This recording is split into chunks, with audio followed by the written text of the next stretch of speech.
If I were to get TRDQ t-shirts made, the back would say, "Isn't it wild how a different colour scheme can do so much for a toy?"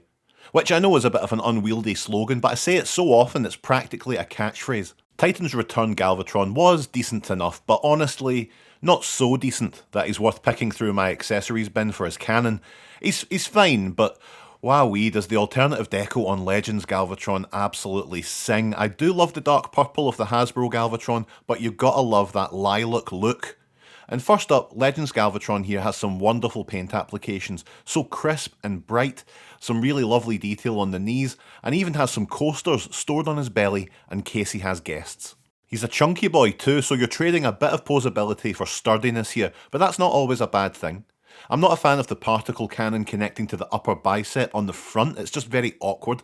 I'd have much preferred the outside forearm, but that's Galvatron for you. Being a redeco of the Titan's Return version, we have the same Headmaster Titan Master gimmick. Galvatron differs from most bots in the line as some of the head is made up of this faceplate, so when you pop the head off, you can store the rest inside the chest. I'm a little bit torn on it. Without it, it doesn't look right. Galvatron needs that big crest, but you couldn't have it as part of the tiny Titan Master without causing problems when interacting with other toys in the line. It feels sloppy, but it's probably the best solution, even if it does look like he's squeezing his head through the hole on a massage table. The Titan Master partner here differs from the quite vague and dull Nucleon partner the Hasbro version had.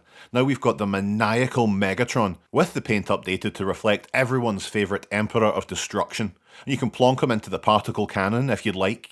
I don't know why you'd want to do that, but it's an option. You do what you like. Unlike most other Galvatron toys, this lad has two alt modes. First up is the one you kinda wish they hadn't bothered with, an ungainly spaceship looking thing with a cockpit for Megatron too, and it's passable, but it's not something I would ever consider when I pick this guy up. And second is the other alt mode that you wish they hadn't bothered with. That's a bit unfair. It's definitely better than the spaceship, possibly only because of the nostalgia that I have for Galvatron as a character, but it is a decent, if slightly messy cannon mode. You do have little legs on the back here so Megatron can stand and shout abuse. Overall, it's a fun representation. As I said, the colour scheme saves it for me.